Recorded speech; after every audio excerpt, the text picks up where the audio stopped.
Kemudian kata Ibnu Qayyim, fatayaqqana hina idzin annal hasanati min ni'amihi fatashkurahu 'alaiha. Dengan demikian Anda menjadi yakin kalau misalnya kita patrikan kaidah ya, apa yang Allah kehendaki itulah yang terjadi. Apa yang tidak Allah kehendaki maka tidak akan bisa terjadi. Kalau kita sudah yakin itu, Anda akan menjadi yakin bahwa semua kebaikan semata-mata adalah nikmat dari Allah, dan Anda akan mensyukurinya dan memohon agar Dia tidak mencabut, ya, wa tatadarru ilaihi an la yaqta'aha 'anka. Ketika Anda mendapatkan kebaikan dari Allah Azza wa Jalla, baik berupa kesehatan, baik berupa bentuk fisik yang baik, atau keberadaan anak istri yang sehat walafiat, atau punya rumah baik kontrakan atau punya sendiri, atau kedua orang tua masih hidup, dan seterusnya dari kebaikan-kebaikan, atau bisa salat berjamaah di masjid, itu semua dari Allah.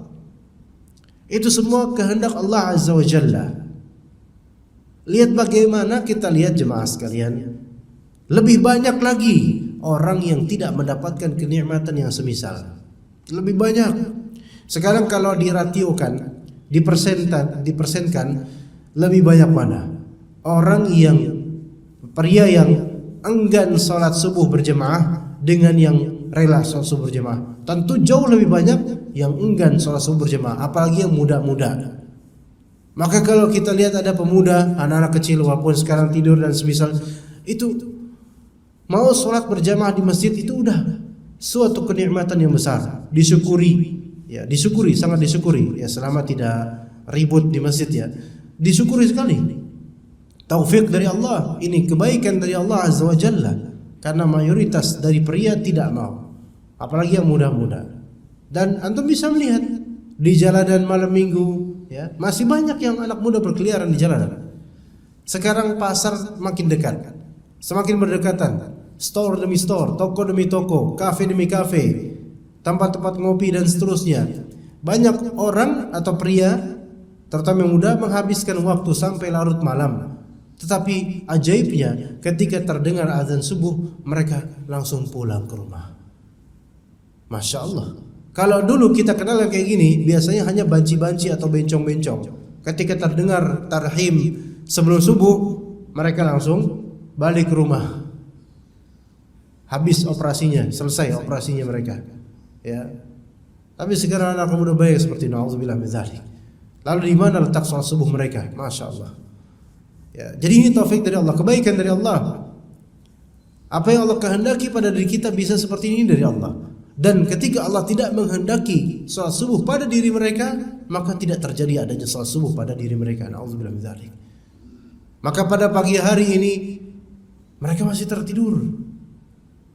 Dan entah sampai jam berapa. Lihat bagaimana ketika Allah Ta'ala tidak memberikan taufik, maka tidak ada yang bisa menyadarkannya. Walaupun dibangunin, digedor-gedor sama orang tuanya, disebut namanya berkali-kali, nggak ada.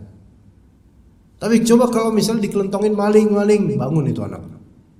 Kebakaran, bangun itu anak. Berarti ini menunjukkan bahwasanya kesadaran dirinya untuk mau sholat harusnya ada. Sebenarnya ada, cuman tidak mau, menolaknya. Kata Nabi SAW, kullu ummati yadkhulul jannah illa man aba. Setiap umatku ini masuk surga kecuali yang menolak.